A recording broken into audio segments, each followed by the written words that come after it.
Time now for a full check of the forecast. Let's turn things over to meteorologist Juan Acuna, standing by with the latest on another set of hot temperatures. Juan. That's right. We're already starting off pretty sticky, muggy outdoors, and it's going to greet you as soon as you open that doorway. Already 86 degrees over into Rockport. It hasn't dropped a whole lot with a south-southeasterly breeze at 14 miles an hour.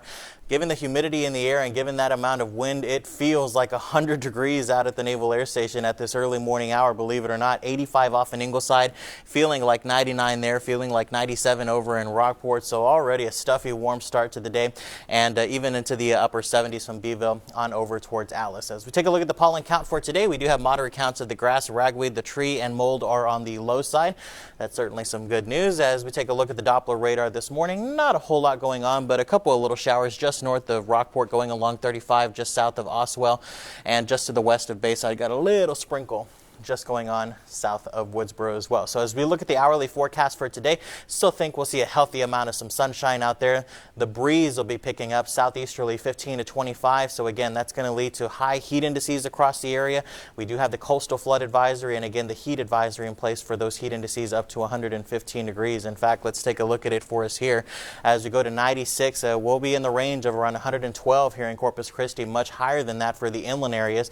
And for tomorrow as well, even though the breeze will be out there about 111, 95 on Friday, we'll still be at about 110 degrees for us here. So the next several days right on into the weekend, that heat index is certainly going to be in the dangerous category. So we're going to want to use caution, drink plenty of water, and if you're going to be working outdoors for a prolonged period of time, it'll be a good idea to have the water, some Gatorade, anything like that to keep you hydrated and take frequent breaks. Later on this afternoon, we still have that opportunity to see just a couple of little isolated showers. Not many of us going to participate, just like previous days.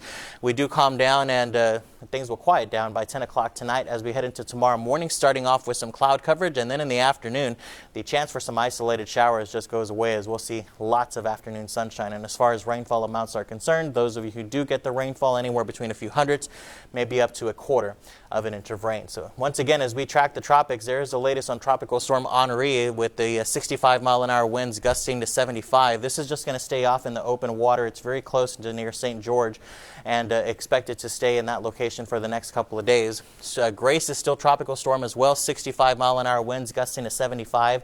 Movement to the west out near the Cayman Islands, just to the west of Jamaica, and we already have hurricane warnings and tropical storm warnings in effect for the Yucatan Peninsula as this heads off towards the west. And again, because of high pressure up to the north, this is not going to be headed in our direction.